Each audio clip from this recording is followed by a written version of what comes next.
Assalamualaikum warahmatullahi wabarakatuh. Perkenalkan, nama saya Ratna, NIM 859693572. Baiklah, saya akan melakukan praktikum tentang telinga, kepekaan indera pendengar manusia. Tujuan percobaan mengetahui kepekaan indera pendengar manusia terhadap bunyi pada berbagai jarak. Kemudian, landasan teori, telinga merupakan alat indera yang berfungsi untuk mendengar bunyi. Bunyi terjadi karena adanya getaran yang merambat melalui udara. Kepekaan pendengaran seseorang dipengaruhi oleh kondisi telinga dan jarak sumber bunyi. Semakin jauh sumber bunyi, semakin kecil intensitas bunyi yang diterima telinga sehingga terdengar lebih lemah. Prosedur percobaan: menutup mata menggunakan sapu tangan. Kemudian, berdasarkan percobaan, bunyi terdengar paling jelas dan pada jarak dekat. Ketuk jarak sumber bunyi diperbesar, bunyi diterima oleh telinga menjadi lemah. Penutupan salah satu telinga menyebabkan kemampuan mendengar menurun hanya karena satu telinga yang menerima rangsangan bunyi. Kemudian kesimpulannya, kepekaan pendengaran dipengaruhi oleh jarak sumber bunyi. Semakin jauh sumber bunyi, semakin lemah bunyi yang terdengar. Kedua telinga bekerja sama untuk membantu proses pendengaran dan menentukan arah bunyi. Kemudian praktikum yang kedua, struktur dan fungsi telinga. Tujuan percobaan mengetahui bagian-bagian telinga manusia dan fungsinya. Alat dan bahan: gambar struktur alat pendengaran manusia, lembar pengamatan, dan alat tulis. Landasan teori, telinga adalah organ pendengaran yang berfungsi menerima rangsangan bunyi dan menjaga keseimbangan tubuh. Telinga terdiri atas telinga luar, telinga tengah, dan telinga dalam yang bekerja sama dalam proses pendengaran. Prosedur percobaan: mengamati gambar struktur telinga manusia, mengidentifikasi bagian-bagian telinga yang diberi nomor, menentukan fungsi masing-masing bagian telinga, mencatat hasil pengamatan dalam tabel. Hasil pengamatan: bagian pertama, daun telinga menangkap gelombang bunyi, liang telinga menyalurkan bunyi ke gendang telinga. Gendang telinga bergetar saat menerima bunyi. Tulang martil meneruskan getaran bunyi. Tulang landasan memperkuat getaran.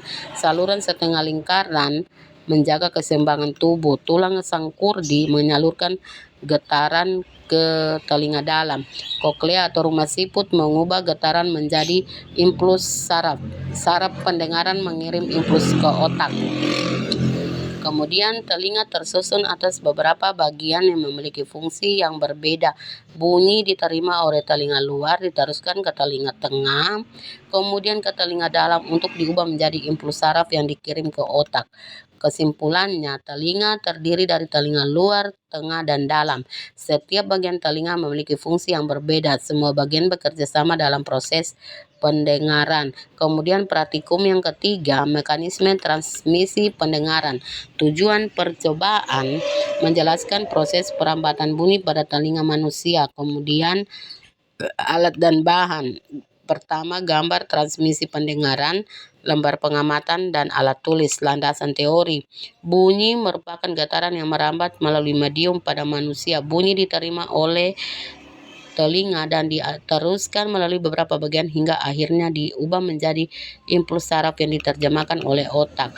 Prosedur percobaan: mengamati gambar mekanisme transmisi pendengaran, mengidentifikasi jalur perambatan bunyi sesuai nomor pada gambar, menjelaskan proses yang terjadi pada setiap bagian, menuliskan hasil pengamatan. Hasil pengamatannya: yang pertama, bunyi masuk melalui liang telinga dan menggetarkan gendang telinga. Kedua, getaran diteruskan ke tulang-tulang pendengaran dan jendela oval. 3, getaran merambat dalam cairan koklea. 4, saraf sensoris menerima rangsangan dan mengirimkan ke otak.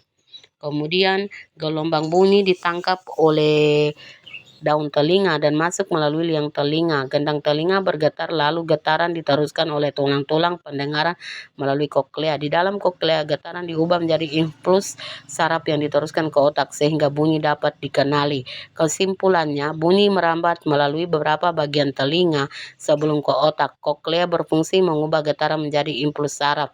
3, otak menginterpretasikan impuls saraf menjadi bunyi yang dapat didengar. Demikianlah praktikum tentang telinga. Assalamualaikum warahmatullahi wabarakatuh.